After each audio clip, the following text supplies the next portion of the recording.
በስመ አብ ወወልድ ወመንፈስ ቅዱስ አሐዱ አምላክ አሜን። ሰላም እግዚአብሔር ንኹልኻትኩም ይኹን። ኣብዚ ዘለኹም ኩርናዓት ዓለም በብትሰዓት በብትግዚኡ ኣቦታት ኣዴታት ኣሕዋት ውሉድ ናይ ክርስቶስ ቤተሰብ ሎሙን ምሕረት እግዚአብሔር ስለዝፈቐደ ነዚ ብተኸታታሊ ነፅንዖ ዘለና ግብረ ሐዋርያት ሎሙን ካብቲ ዝሓለፈ ዘቋረፅናዮ ምዕራፍ 2 ፍቕዲ 44 እቶም ዝኣመኑ ኩላቶም ከዓ ብሓንሳእ ነበሩ ዘለዎም ዘበለ ከዓ ሓደ ብርኪ ነበረ ዝብል መፅናዕቲ ሎሚ ከም ፍቓድ እግዚአብሔር ካብቲ ዝሓለፈ ግዜ ኣኺሉና ዘቋረፅናዮ እቲ ዝሓለፈ ርእስቲ ሕጉስቲ መንፈሳዊት ቤተክርስትያን ኣብ ዘመንና ከምቲ ብሃዋርያት ዝነበረት ሎሙን ኣብ ዘመንና ክነብር እንተኮይኑ እንታይ ኢና ክንገብር ዝግባአና ኢልና ንምሃሩ ዝነበርና ዘቋረፅናዮ ሎሙን ከም ፍቓድ እግዚአብሔር ካብቲ ዝሓለፈ ዘቋረፅናዮ ክንቅፅል ኢና። እንታይ ዝብል ወንጌላዊ ሉቃስ ብዛዕባ ብሕብረት ክነብሩ ከለዉ እንታይ ኢሉ ጥሪትን ስጋን ድሌትን ቅድሚ ምዝራብ ብዛዕባ ሕብረት መንፈስ ቅዱስ ልብን ሓሳብን ብሓባር ነበሩ ኢሉ ተዛሪቡ። ኣብቲ ዝሓለፈ ከም ዝረኣናዮም መጀመርያ ከባቢ 120 ነይሮ ዳሕራይ 300 ነብሳት ናብቲ ሕብረት ናብታ ቤተ ክርስቲያን ናብታ ምእመን ተወሲኾም እዚ ክንብል ከለና ኣብ ሓንቲ ቤት ኣብ ሓንቲ ክፍሊ ተፀፍፂፎም ነበሩ ማለት ኣይኮነ። ሓደ ርሑቕ ይኹን ሓደ ቀረባ ይኹን በብዝውዕልዎ በብዝነብርዎ ግን ኣብ ሓደ ሓሳብ እዮም ኣብ ሓደ መንፈስ እግዚአብሔር ኣብ ሰማያዊ ሓሳብ እዮም። ምክንያቱ እንታይ ዝብል ኩላቶም ብሃንደበት መላእክቲ ኮነ ኩላቶም እናፀለይ እናሰምዑ መንፈሳዊ ነገር ኩላቶም ሲ እቲ ናይ ሰማይ ነገር ሓደሮ እቲ ናይ ሰማይ ምስጢር ተገለፀሎም ከምቲ መላእክቲ ብሰማይ ብዘይ ዕረፍቲ ብሓደ መንፈስ ኣብ ሓደ ሓሳብ ኮይኖም ንኣምላኽ ዘገልግሉ ኩላቶም እናፀለዩ እናተሰማምዑ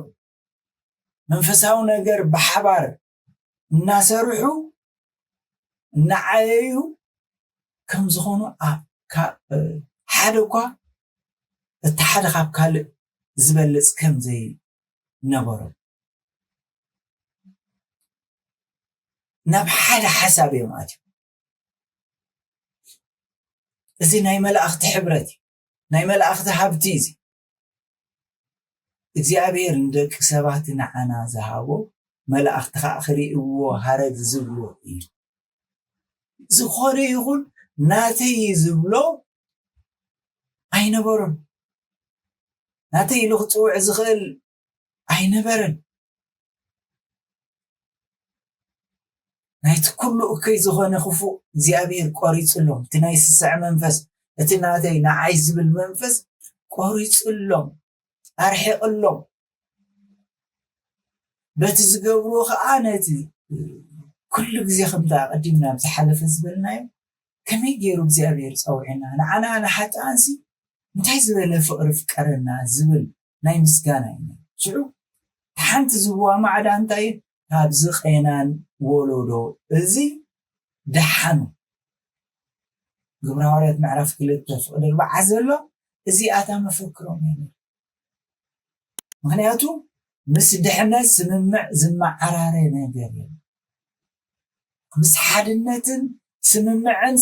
ዝመዓራረ ነገር እዩ። ምክንያቱ እቲ ሓደ ብዙሕ ይኸውን እትኽልተ ዓሰርተ ተሓደ ካብቲ ሓደ ከዓ ክፈልዮ ዝኽእል የለን እዚ ሕብረት እዚ ፍሉይ ሕብረት ነፍሲ ወከፎም ግና ብ10 እጥፊ ይባዝሑ እቲ ኣብ 10 ዝነበረ ከዓ መሊሱ ካልእ 10 ይውስኽ ነፍሲ ወከፍ 20 ከዓ ኣእዳው 20 ዓይንቲ ማዕረ ኣጋር ከኣሎ ብዓይንቲ ካልኦት ጥራይ ኣይኮነን ዝረአዩ ብእግሪ ካልኦት ጥራይ ኣይኮነን ዝኸዱ ንሱ ኢድን እግርን ኮይኖም 10 ነፍሳት ኣለዋ ከመይ ብዛዕባ ገዛእ ርእሰን ጥራይ ዘይኮናሲ ነተን ነፍሳት እውን ብዛዕባተን ካልኦት ይሓስባ እተን 100 እንተኮይነን ከዓ ብዛዕባተን ካልኦት ይሓስባ እሞ ሓይሎም ብከምዚ እዩ ኣብ ሓድነት እዛ 44 እንታ ፍሊት ትገብራሲ በቃ እቺ ምድራዊ ዝበሃል ነገር ናተይ ትብሎ እቶም 10 ብዛዕባቶም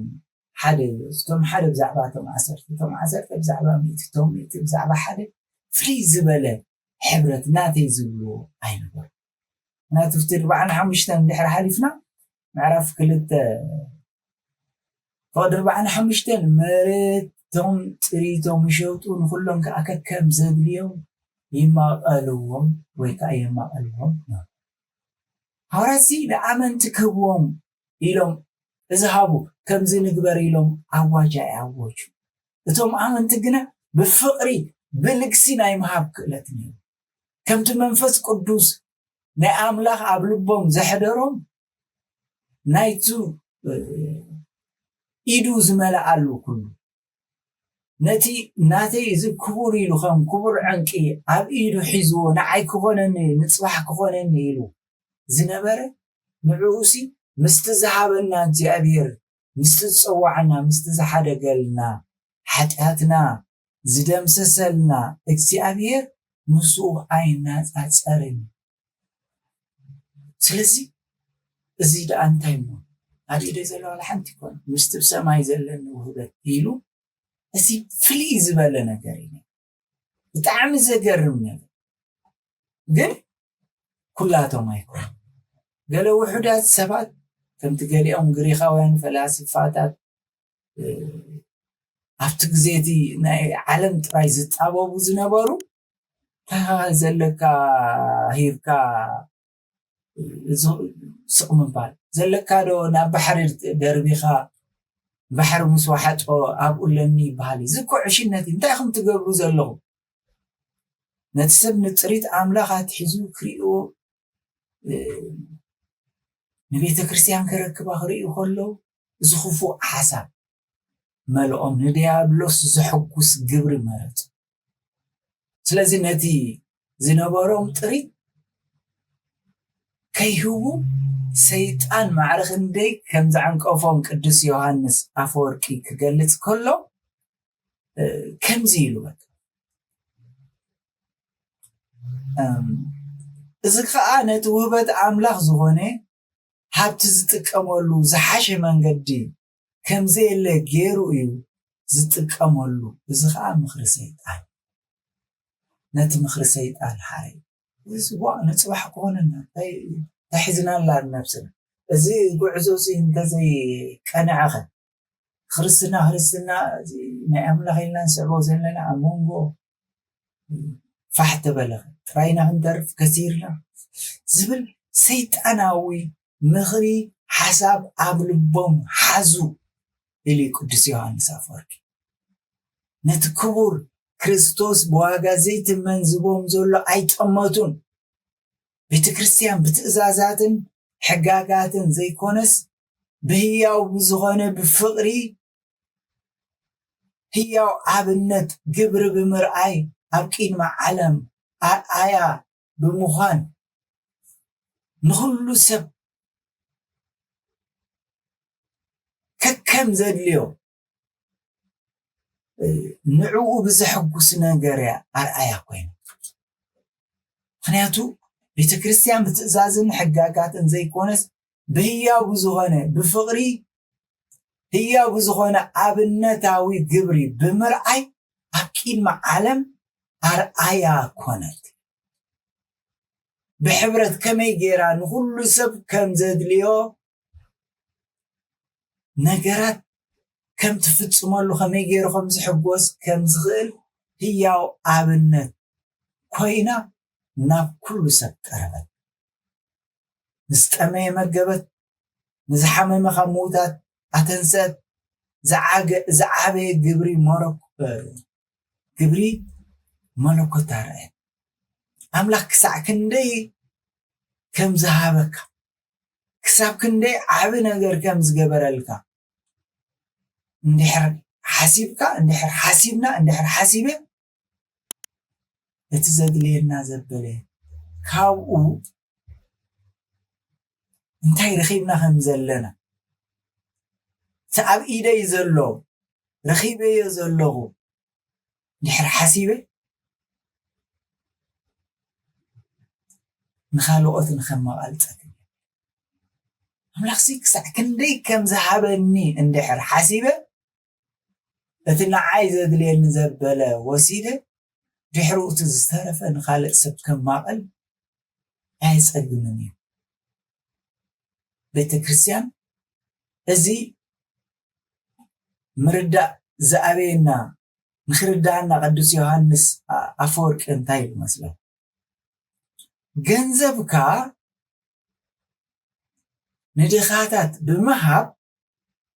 نتا أملاخ كاباها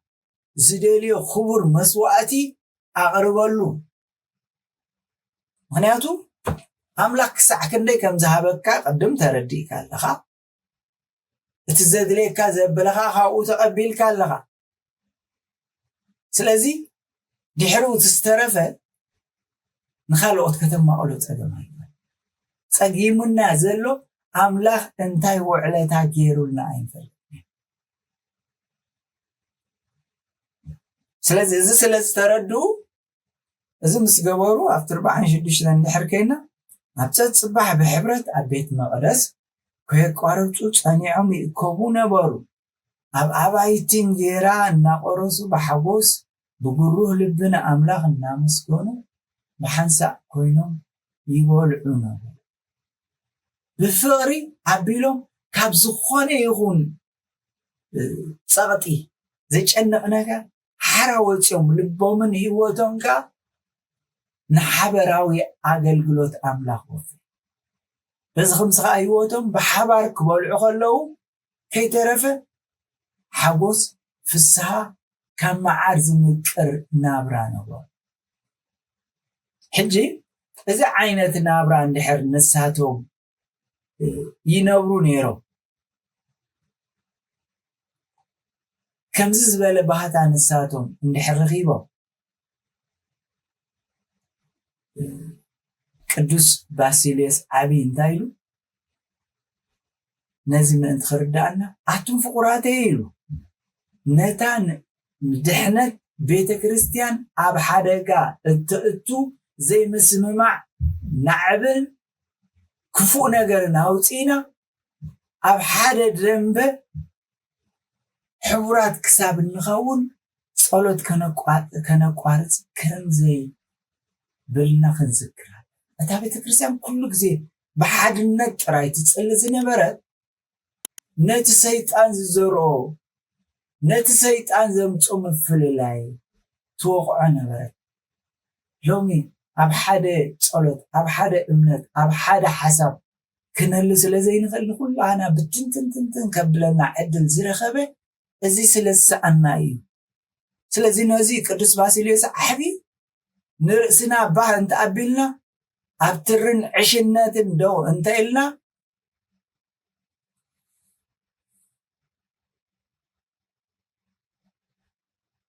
ابترن عشنات دو انت إلنا اكيد ما املاخ قوانات كم نخون اين رسا اكيد ما املاخ سي كتو اي فلتقكم من يخابا يرحاقو زبالو امو ونجيل ماتيوس انرغبو ازي فتسامي ابانا سفتس سسن بارا حواتي نتنقى امو كابزو مستر سلاسي زي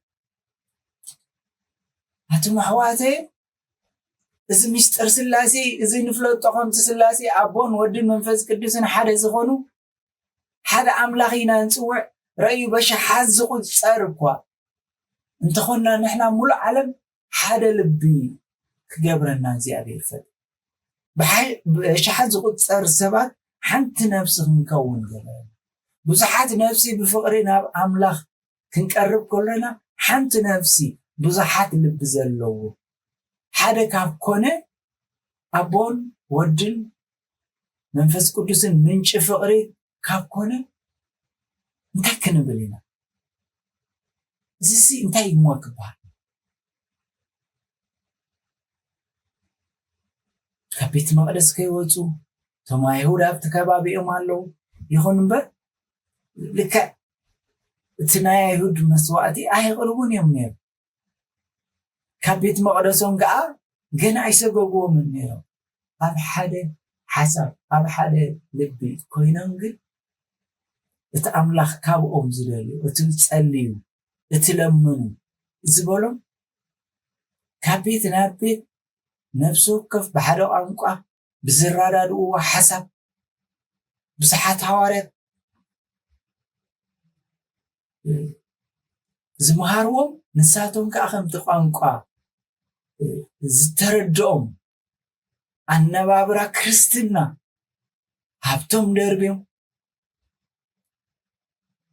ሰማያዊ ሃብቲ መሪፆም ይነብሩ ባህ ዘብሎም ከዓ ብዙሕ ሓጎስ ከዓ ነበር ሓደ እኳ ቂም ምፍልላይ ኣይነበሮምን ትዕቢት ንዕቀት ኣይነበሮምን ንእሽቶይ ዓብይ ምሁር ዘይምሁር እዚ ከምዚ እንዲ ዝብል ኣይነበሮምን ድኽነት ዝበሃል ኣይፍለጥን ሃብታም ዝበሃል ድኻ ብድኽነቱ ዝሓፍረሉ ሃብታም ብሃብቱ ዝዕበየሉ ኣይፈልጡን እዩ እዚ ከዓ ዓብ ሓጎሳ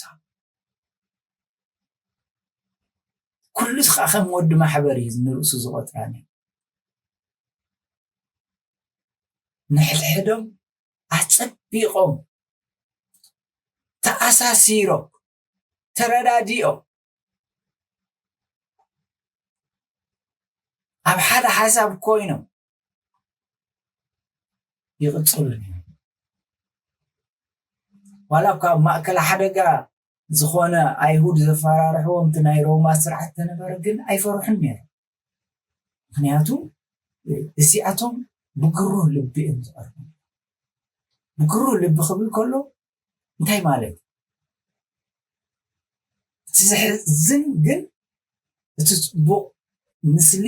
ሕጂ ተጨዊሎ እቲ ቀደም ዝነበረ ኢሎም ኣቦታት ክገልጹ ከለዉ ሕጂ ተጨዊሉ ግርህነት ሲ ኣብዚ ዘበና ዚ ከም ድንቁርና ከም ዓሻ ማስቀልን ዚላ ተባሂሉ እዩ እቲ ንኣምላኽ ገርታት ኮይኖም ብግሩህ ልቢ ምምላኽ ኣዝዩ ዘፀይፍ ኮይኑ ዘለና የዘበ ግሩህ ልቢ ኣብ ሓደጋ ካብቲ ባህርያት ኣምላኽ ከም ዘይኮነ ጌርካ ምርዳእ እዩ እዚ እግዚአብሔር ብግርህና ብቁኑዕ ልቢ ብንጹህ ልቢ ንዝቐረበና ዘይምእማን እግዚአብሔር ብጠዋይ ልቢ ኣይቀረበና እግዚአብሔር ብጥርጣሬ ኣይቀረበና ኣምሳሌ 11:25 ገልጽ ከሎስ ለጋስ ነፍሲ ኣዝያ ትጸግም ብግሩህ ከሎ ብግሩህ ልቢ ከሎሲ ከምቲ ምሳሌ ትብሎ እዚ ልክስ እዚ ማዕረክን ደገዳሲ ከም በሐዲሽ እውን ኣብ 10 ኣብዚ ናይ حزناي زلنا ناي نقول سلومون وتوسخ انتايلو كم بحدش بنتصهنا زمالالس هاديو يخيل بنتصهنا زمالالس هاديو ينب حكيو قناخة مستوعلون يدلي تقول تخوني خار إلى ما بطا سلمتاي يصلي جنا بسبب تبل تخون እከይ እንተዘይ ፈጢርካ ገለ እኳ ክትፈጥር ኣይትኽእልን ኢኻ ቁጣዕ እንተዘይብልካ ጉድኣት እውን ክትዝክር ኣይትኽእልን ኢኻ ገለ ዘዋርደካ ሰብ ኣሎ ዶ ኣይተሰማዓካን ዝፀርፈካ ኣሎ ዶ ዋላ ሓንቲ ጉድኣት ኣይረኸበካን ኣላጊፅልካ ይኸውን ገና ዋላ ሓንቲ ጉድኣት ኣይረኸበካን ግርህነት ናብ ናይ ሓቂ ፍልስፍና ዝመርሕ ዓብዪ መንገዲ ከም ተራ ዓይነት ግርህና ፅብቕቲ ፈልፋሊት ማይ ዝኾነት ንነብስና እያ ከምዚ ዝኣመሰለ ናይ መወዳእታ መግለፂ ዘለዎ ሰብ ብድሓን ዓርኪ ክኸውን ይኽእል ኣብዘይ ምስምማዕ እኳ ብቐሊሉ ክዕረቕ ይኽእል ምክንያቱ እዚ እንዳሃረሞስ እንዳፀረፎስ እንዳወቀስዎስ ኣይ ክእርመኒ ኢሉ ኣይ ንዓይ ፅቡቕ ሓሲብለይ ኣይ ኢሉ ብቕኑዕ ስለ ዝርድኦ እዚ ፅቡቕ እዩ ግሩ ልቢ ምዃን ፅቡቕ ከም ዝበለ ግሩ ሰብ ከምዚ ዝኣመሰለ ካብ ሓሶትን ካብ ምድንጋርን መሊቑ ዝወፅእ ሓድነት ዝረክብ እዩ ከምዚ ዝኣመሰለ ሰብ ኣብ መንጎ እኩያት እኳ እንተወደቕዮም ዋላ ሓንቲ ክፉእ ኣይክረኽቦም ተዓቃላት ክንከውን ዝኣዘዘና ኣምላኽ ኢዱ ዘርጊሑ ንግርነቱ ክውፅእ ካብ ዳዊት ዘይንመሃር እዩ ኣቦታት ቤተ ክርስቲያን ካብ ዳዊት እሞ ንምሃር ብዛዕባ ብግርህ ልቢ ምንባርሲ ካብ ዳዊት እሞ ንምሃር ዳዊት ግሩህ እዩ ነይሩ ሳኦል እቲ ንጉስ ከዓ እኮይ ነይሩ መን ተዓዊቱ ኣብ ጉዳይ ዮሴፍን ሰይቲ ጶጢፋርን ንርአ ዮሴፍ ብቕንዕና ኤፍቲ ቤት ንጉስ የገልግል ነይሩ ብግሩህ እዩ ነይሩ ግን ኣብ መወዳእታ መን ተዓዊቱ ናይ ኣቤልን ናይ ቃየልን መስዋእቲ ንርአ ኣቤል ካብቲ ዝበለፀ መስዋእቲ ከቕርብ ከሎ ንሪኦ ኢና ስለዚ ጎይታ ኣብ ስብከቱ ቀሊል ስርዓት ደስ ዘብል ሂቡና እዩ እዚ ከዓ እቲ ሓቀኛ ብግርህነት ብቕንዕና ልቢ ዝንበር እምነት ስለዚ ብቕንዕና ኣብዚ ዓለም እዚኣ ከም ትክክል ዘይኮነሲ ከም ሓደ ዘይጭበጥ ሕልሚ ዘይኮነስ የግዳስ ንኣምላኽ ብዘይ ምውልዋል ብዘይ ምጥርጣር ምቕራብ ኣቦና ኣብርሃም ምስ ተፀውዐ ከይተወላወለ ይወፅ ኣዝማዱ ዕሩኹ እዚ ናተይ ዝብሎ ኣይዓገቶን ሕጂ ከዓ ረአዩ እሞ ልክዕ በዚ ዓይነት ኣካይዳ እታ ቤተ ክርስቲያንና ክትዓቢ ክትንስእ በዚ ዓይነት ክንከይድ ኣለና ጎይታ ኢሉፍቲ ሉቃስ 9:23 መስቀሉ ኣብ ፀፀባ ሓልዒሉ ዘይስዕበኒ ነብሱ ዘይቀበፀና ኣይበቃዕኒ ነብሱ ከፍ ተፀዊዕና ንሃዋርያት ምስ ፀውዖም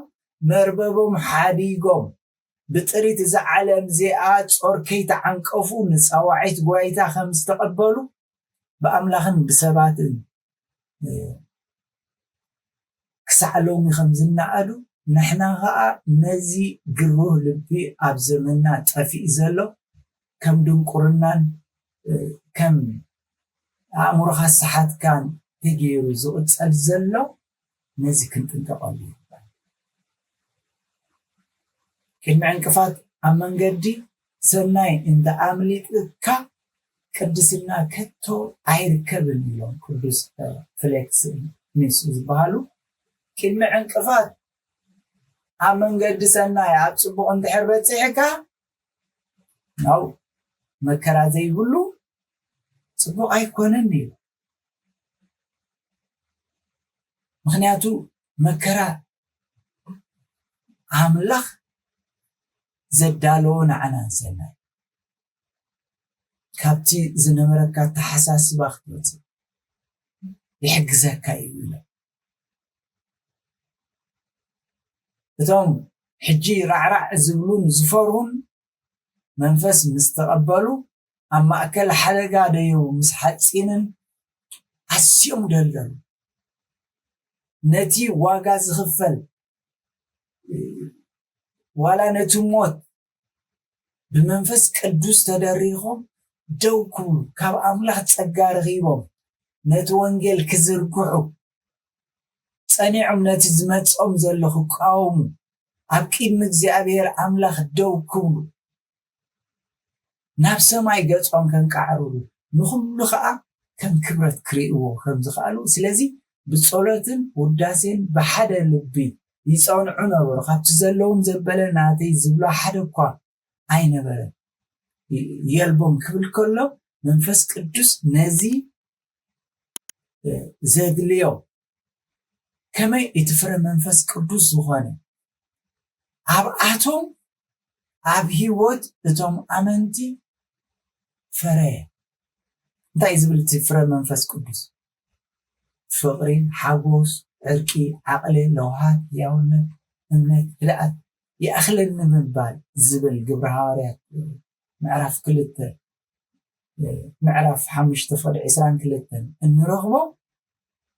ኣብዛ ሕጉስቲ መንፈሳዊት ቤተ ክርስቲያን ክርአ ዝኽኣለ ብግሩህ ልቢ ንኣምላኾም ብምድላል ነቲ ናይ ኣይሁድን ናይ ኩሉ ዝበሃል ዘሎ ናይቶም ፈላስፋታት ዝበሃል ዘሎ እንታይ ናብ ኣምላኽ እንታይ ኢኸ ዕሽርካ እንታይ ኢኸ መባእካ እንታይ ኢኸ ግዜኻ ክንዲዚ ምጥፋእ እንታይ ኢኸ ንኣምላኽ ምባል ንዝብል ኣብ ዘመንና ዘሎ ካብዚ ንምሃሮ እንታይ ንሕር ኢልና መዓት ፈተና ብዚኦም ነይሩ መዓት ፈተና ብዜና ኣሎ መዓት ምንዓቕ ናይ እግዚኣብሔር መንገዲ ኣብ ዘመንና ኣሎ ኣብ ዘመንና ግን ብግሩህ ልቢ ንኣምላኾም ከመስግኑ ስለዝኽኣሉ ሕጉስ መንፈሳዊ ቤተ ክርስቲያን ኮይና ኣብነት ኣብ ዘመናት ከይወደቐት ንዓና እውን ኣብዚ ዘበን እዚ ንዘለና ንኣብነትና ክትከውን ዝኽኣለት ቤተ ክርስቲያን እያ እሞ በዚ ዓይነት ተመሪሕና ክንከይድ እግዚኣብሔር ይሓግዘና ንኣብን ንወልድን ንመንፈስ ቅዱስን ምስጋና ይኹን ሎሚ ኩሉ ሻዕ ንበልና